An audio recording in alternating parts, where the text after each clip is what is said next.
नमस्कार, आप देख रहे हैं दिन दहाड़े। मैं हूं आपके साथ मनु तेवतिया।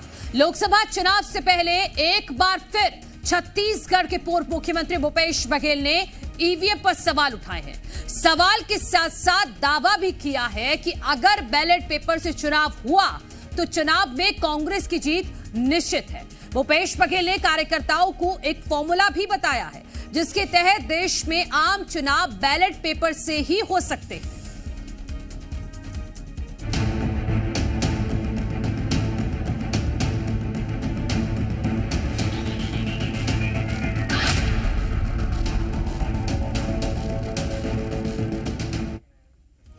दरअसल अपने विधानसभा क्षेत्र पाटन में कार्यकर्ता सम्मेलन में पूर्व मुख्यमंत्री भूपेश बघेल ने कार्यकर्ताओं को बैलेट पेपर से चुनाव और जीत का फॉर्मूला बताते हुए कहा कि देश में आम चुनाव ईवीएम की जगह बैलेट पेपर से हो सकते हैं और इसके लिए कांग्रेस कार्यकर्ताओं को तैयार रहना होगा।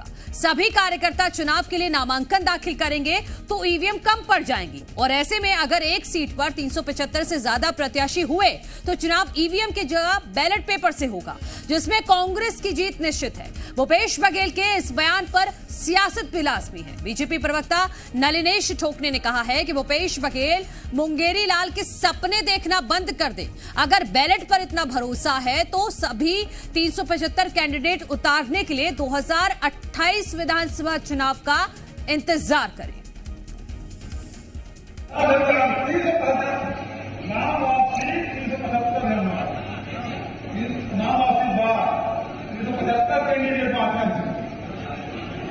ठीक है,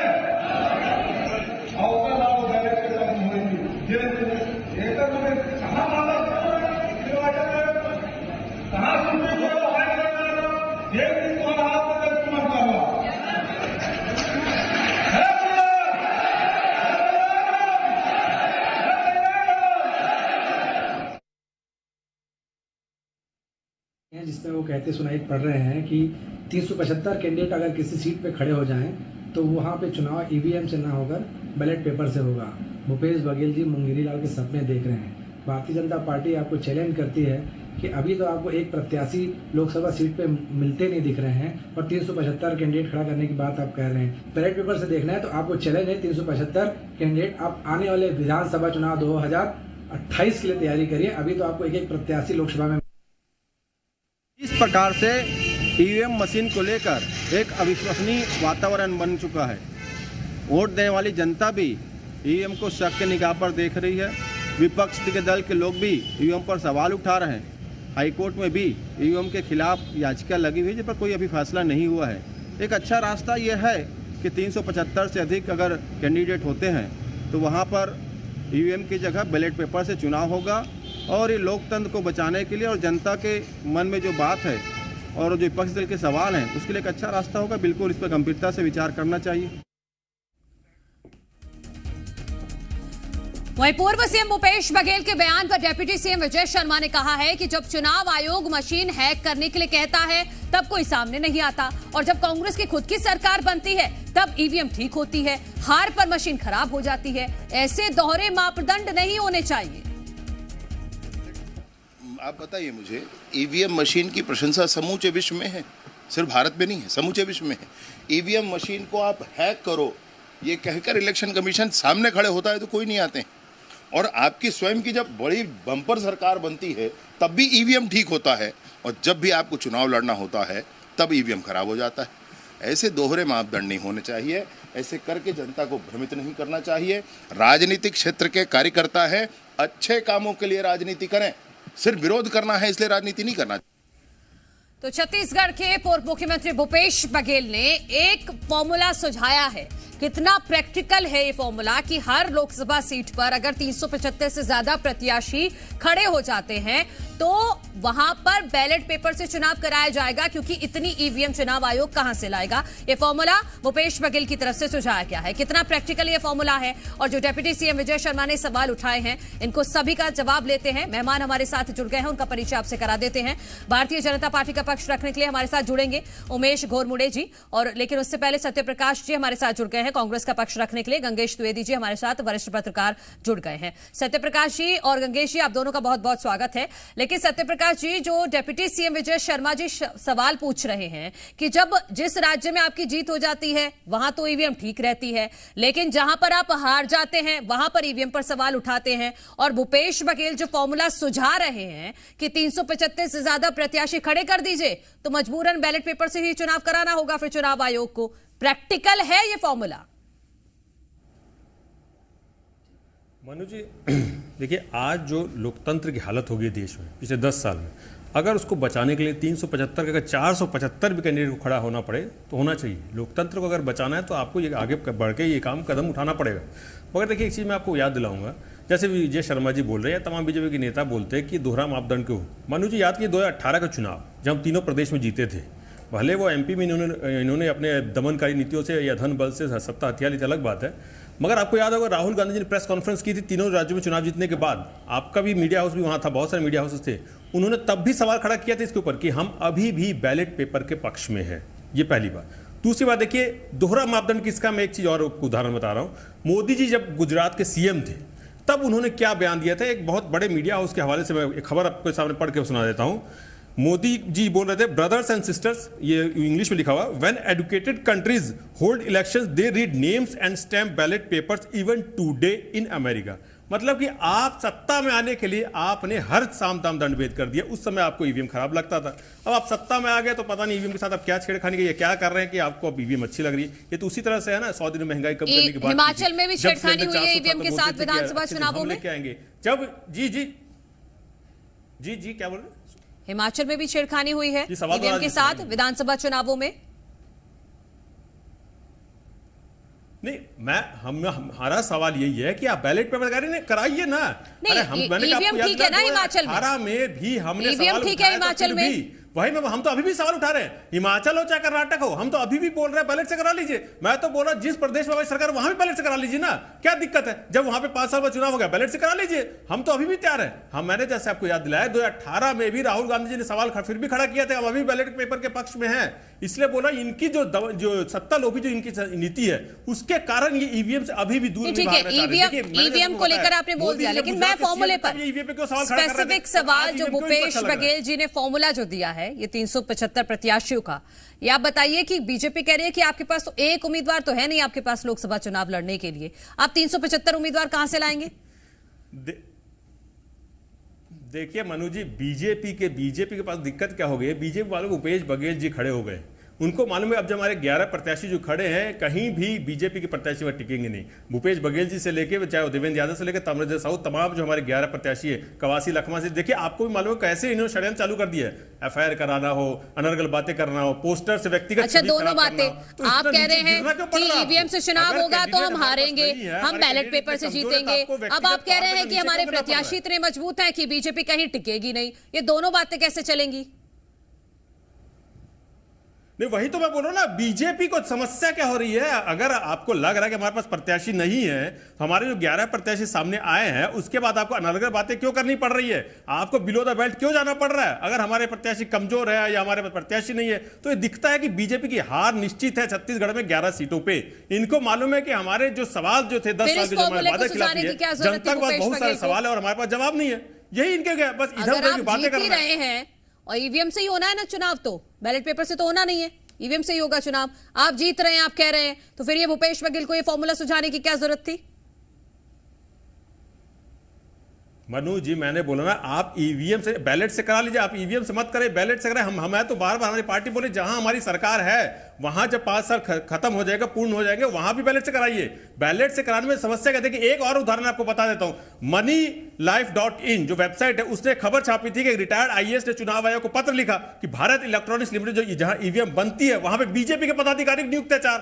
तो ये कैसे हो सकता है कि वहां पे ईवीएम ठीक से बन रही है? ये कैसे सुनिश्चित हो सकता है कि लोकतंत्र खतरे में नहीं है? तो इसीलिए हम सवाल खड़े कर रहे हैं ना। आप जवाब नहीं देना चाहिए। चुनाव आयोग पीछे 10 महीने से विपक्ष उनसे समय मांग रहा, मिलने का समय नहीं दिया जा रहा है। तो चुनाव चुनाव आयोग भी क्यों भाग रहा है? अगर ईवीएम से कराना ही है आपको, हर चीज आप विपक्ष को बुला के क्यों नहीं समझा रहे? विपक्ष आपसे 10 बजे से समय मांग रहा है, आप समय नहीं दे रहे। तो कहीं ना कहीं ये दिखता है कि कुछ ना कुछ चल रहा है। और बार बार मनु जी, मैं एक चीज और बार बार बोल रहा हूं, आप भी अपने चैनल पे चलाइएगा, वो वीडियो हर किसी के पास है, पब्लिक डोमेन में, मोदी जी का वीडियो। आप उस पर सवाल क्यों नहीं खड़े कर रहे? आप बीजेपी उसके बारे में पूछिए। ठीक है सत्यप्रकाश जी, क्यों ऐसे बोलते हैं? उमेश जी हमारे साथ है। उमेश जी, आपका भी स्वागत है भारतीय जनता पार्टी का पक्ष रखने के लिए हमारे साथ है। ठीक है सत्यप्रकाश से बोल रहे हैं। ठीक है सत्यप्रकाश जी, आगे आपके पॉइंट्स आ गए हैं सारे। उमेश जी, कांग्रेस कह रही है कि अगर हम इस फॉर्मूले पर काम करें कि 375 प्रत्याशी हर लोकसभा सीट पर उतार दें और बैलेट पेपर से चुनाव हो तो कांग्रेस ही जीतेगी, क्योंकि ईवीएम को तो हैक किया जाता है।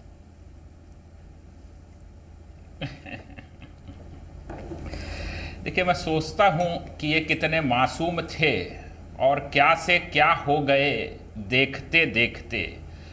भूपेश बघेल जी को कांग्रेस अपना सबसे मजबूत प्रत्याशी यहां पर बता रही है। जनता जानती है कि माननीय पूर्व मुख्यमंत्री भूपेश बघेल जी की पराजय तय है, लेकिन पूर्व मुख्यमंत्री भूपेश बघेल जी स्वयं अपनी पराजय इतनी जल्दी स्वीकार जाएंगे, इस बात की उम्मीद मुझको नहीं थी। और जिस प्रकार से ये ईवीएम पर सवाल उठाने का काम हो रहा है, आपने देखा है कि विपक्ष के तमाम लोग, कांग्रेस के तमाम नेता लगातार जब से पूरे देश के अंदर में एक वातावरण निर्मित हुआ है, भारतीय जनता पार्टी के पक्ष में एक सकारात्मक वातावरण निर्मित हुआ है, तब से ही हार के बहाने तलाशने का प्रयास कर रहे हैं और रह रह करके उसी ईवीएम को ये कोसते हैं जिस ईवीएम से छत्तीसगढ़ में इन्होंने बम्पर बहुमत के साथ सरकार बनाने का काम किया था। अभी नैतिकता की बात कर रहे थे, तमाम तरह की दुहाई दे रहे थे, बैलेट पेपर की बात कर रहे थे और ईवीएम पर 2018 में भी सवाल उठाने की बात कर रहे थे। अगर आप में इतनी नैतिकता थी, अगर ईवीएम के ऊपर इतना आपको पुख्ता जानकारी थी, इतने आप सवाल उठा रहे थे, तो नैतिकता के नाते आपने क्यों शपथ ली? क्यों आपके बम्पर बहुमत वाले तमाम विधायकों ने इस्तीफा देकर के ये क्यों नहीं कहा कि हम ईवीएम को नहीं मानते, हम जो चुन करके आए हैं वो ईमानदारी से चुन करके नहीं आए हैं, ईवीएम में गड़बड़ है, हम इस सरकार में बैठने के हकदार नहीं है। चुनाव आयोग से हमारा निवेदन है कि बैलेट से चुनाव कराएं, छत्तीसगढ़ में 2018 का विधानसभा फिर से हो चुनाव। ये साहस क्यों नहीं दिखाए? आज जब हार रहे हैं, आज जब आपको पता है कि आपकी पराजय तय है, तो आप फिर ईवीएम पर ठीकरा फोड़ रहे हैं। जनता समझ गई है कि आप हार तो मान ही चुके हैं, लेकिन उस बेचारी ईवीएम को क्यों कोस रहे हैं, इस सवाल का जवाब आपको देना होगा। और आप खुद कंफ्यूज हैं। जिस प्रकार से 275 से अधिक प्रत्याशी खड़े करने की बात हो रही है, तो मैं तो माननीय पूर्व मुख्यमंत्री भूपेश बघेल जी को यहां पर सचेत करना चाहता हूं। उनके नाम की घोषणा अभी हुई ही थी कि खुलेआम मंच से आपके कार्यकर्ता आपकी पोल खोलने लग गए, आपको ललकारने लग गए, उससे भी मन नहीं भरा तो आपके ही कार्यकर्ता आपके आला कमान को पत्र लिख रहे हैं कि भैया भूपेश बघेल जी की टिकट बदल दीजिए, पूरे छत्तीसगढ़ में उनके कारण बदनामी हो रही है। 11 के 11 लोकसभा सीटों में विपरीत प्रभाव पड़ रहा है, केवल एक चेहरा, एक नाम भूपेश बघेल के नाम से। और अगर पूर्व मुख्यमंत्री भूपेश बघेल जी साहस दिखा करके 375 से अधिक प्रत्याशी अगर वो उतारेंगे, तो जरा अपनी चिंता कर ले कि उन 375 में से कौन कौन बागी हो जाएगा, कहीं कोई उनका बी फार्म लेके तो नहीं भाग जाएगा। इन तमाम विषयों की वो चिंता कर ले कि कहीं उनकी कुर्सी पर ही तो खतरा नहीं मंडराने लगेगा। ठीक है सत्यप्रकाश की इसका छोटा सा जवाब दीजिएगा। वो कह रहे हैं कि भूपेश बघेल को लग रहा है कि वो हार रहे हैं, इस वजह से पहले से ही ईवीएम को बदनाम करना शुरू कर दिया है। छोटा सा जवाब सत्यप्रकाश जी, फिर गंगेश जी के पास जाऊं। मनु जी, भूपेश बघेल जी ने अभी क्या किया विधानसभा चुनाव में? अपनी सीट पाटन में क्या इनके सांसद होते हुए उन्होंने किस करारी हार विजय बघेल जी को मिली, सबके सामने है। देखिए भूपेश बघेल जी ने क्या काम किया जनता जानती है। 40 लाख लोग गरीब रेखा से ऊपर ऐसे नहीं आए थे। भूपेश बघेल जी काम की तारीफ मोदी जी और योगी जी ने किया था। लोकतांत्रिक प्रक्रिया एक हार जीत अलग विषय है और बहुत दूसरे विषय की वजह से हार जीत होती है। ये नहीं है कि काम नहीं किया, सिर्फ नहीं है। देखिए एक बात मैं बोलूंगा, सवाल ये खड़ा होता है जो ये बात कर रहे हैं, सुन तो लीजिए उमेश जी, सवाल खड़ा ये होता है कि आप क्यों नहीं, आप जब विपक्ष में थे, मोदी जी जब सीएम थे, तब आप क्यों बोलते थे बैलेट पेपर से कराइए? जीत के कितने कारण हैं? हार का तो आपके पास एक ही कारण, हमारे पास बहुत सारे कारण, मैंने आपको उदाहरण बता दिया। मैंने आपको उदाहरण बताया, भारत इलेक्ट्रॉनिक्स लिमिटेड में इनके अधिकारी बैठे, कार्यकर्ता बैठे हुए कारण है ना, बाकी तो आप जीतते ही हर जगह। मनु जी मनु जी, मैंने आपको कारण बताया ना। देखिए, इनके कार्यकर्ता वहां बैठे हुए जहां पे ईवीएम बनती है। सुप्रीम कोर्ट में मामला गया, उसमें भी सुप्रीम कोर्ट ने याचिका खारिज नहीं। सुप्रीम कोर्ट कहां बनती है ईवीएम? अच्छा बताइए मुझे, कहां बनती है पहली? दूसरी बात, ईवीएम कहां बनती है? सत्यप्रकाश जी, आईएएस ने ही सवाल खड़ा किया है। गवर्नमेंट ईवीएम कहां बनती है मुझे बताइए। तो ये हर जो सबसे महत्वपूर्ण, आप पहले मुझे बताइए कि ईवीएम कहां बनती है। चुनाव आयोग समय क्यों नहीं दे रहा है? ईवीएम कहां बनती है सत्यप्रकाश जी? समय क्यों नहीं दे रहा है? तो हर चीज लोकतंत्र के नजरिए से सत्यप्रकाश जी कहीं ना कहीं सवाल खड़ा करती है। ईवीएम कहां बनती है जी? कहां बनती है ईवीएम? भारत इलेक्ट्रॉनिक्स लिमिटेड बनती है, मैं तो बता रहा हूं। वहां पे जो निदेशक हैं, इनके 4 जो बीजेपी ईवीएम को निदेशक 2 सरकारी कंपनियां बनाती हैं। मेरी बात सुनिए, ईवीएम को 2 सरकारी कंपनियां बनाती हैं। बेंगलुरु में है भारत इलेक्ट्रॉनिक्स लिमिटेड और दूसरी है हैदराबाद में electronic corporation of India limited. और दोनों ही जो कंपनियां हैं उनके मैन्युफैक्चरर्स को यह पता नहीं होता है कि कौन सी मशीन कहां जाएगी। ये चुनाव आयोग का तर्क है कि कौन सी मशीन कहां जाएगी, इसलिए इसमें गड़बड़ी की कोई संभावना नहीं है। मानू जी, मैं जवाब दे दूं? हाँ। जी, आप जो मेरा ज्ञान बढ़ा रही है, मैं पहले ही आपको उसका जवाब दिया कि 2 जगह कहां बनती है। मैंने आपको उसका जवाब दे दिया।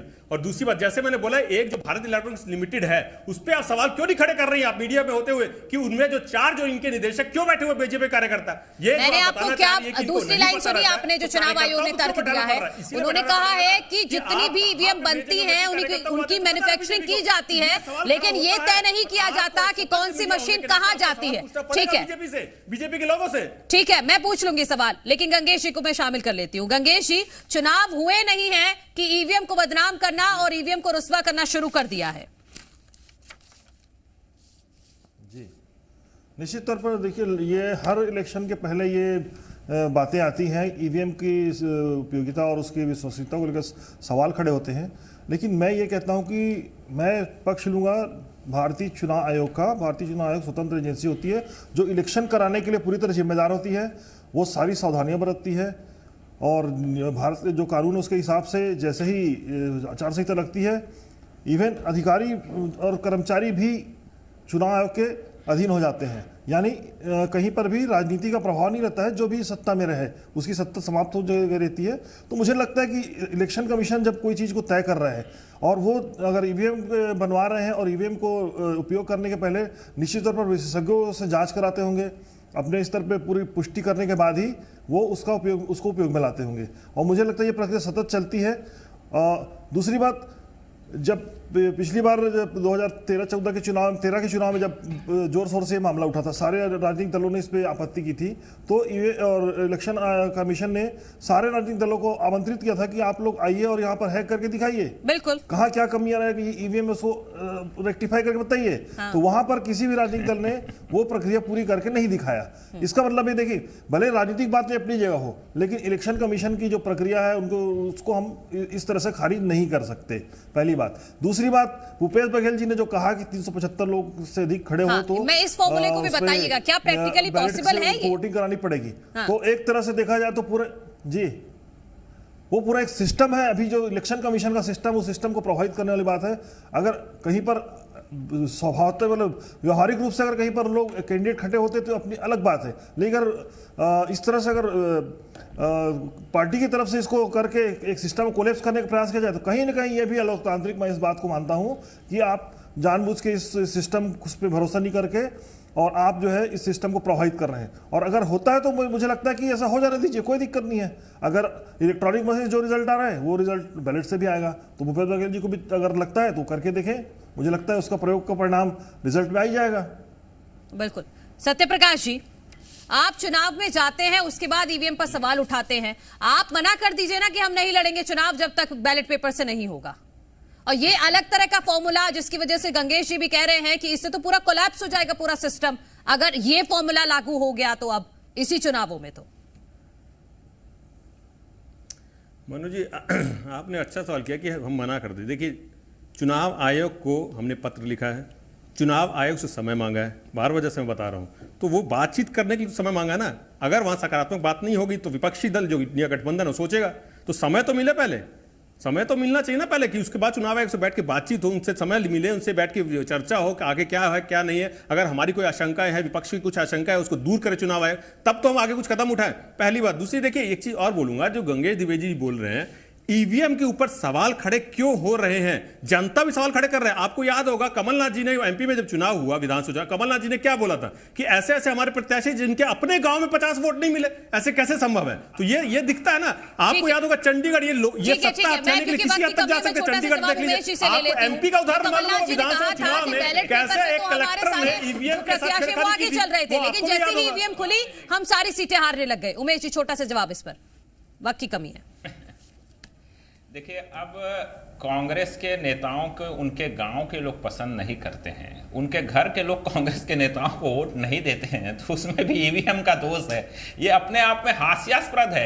अरे भैया, आप जनता के बीच जाओगे नहीं, जनता के लिए काम करोगे नहीं, केवल राजनीति करोगे, कभी ईवीएम पे सवाल उठाओगे, कभी जनता पे सवाल उठाओगे, कभी मोदी जी के ऊपर सवाल उठाओगे, कुल मिलाकर के न्यूसेंस क्रिएट करने का प्रयास करोगे, हार के बहाने तलाशोगे। और आपके खुद के घर में अगर आपको वोट नहीं मिल रहा है तो आप उस पर भी ईवीएम पर अगर सवाल उठाओगे, तो मुझको लगता है कि कांग्रेस इस देश की सबसे पुरानी राजनीतिक दल के रूप में जानी जाती है और उनको अपना आत्मावलोकन करने की आवश्यकता है कि अपने घर में जब वोटिंग मशीन खुल रही है, ईवीएम मशीन खुल रही है और वहां अगर उनको 50 वोट भी नहीं मिल रहे हैं, तो इससे साफ है कि कांग्रेस के नेताओं की क्या हैसियत रह गई है उनके क्षेत्र के अंदर में, और उससे अगर ये बौखला करके ईवीएम। ठीक है, मेरे पास इतना ही वक्त था।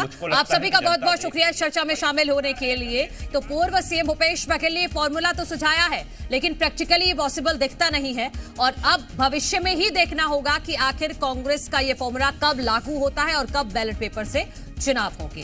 तो लगातार हम इसी तरह से लोकसभा चुनाव से जुड़े हुए मुद्दों पर चर्चा करते रहेंगे ठीक 12 बजे दिन दहाड़े में। आज के लिए इतना ही। आप देखते रहिए जी मध्य प्रदेश छत्तीसगढ़।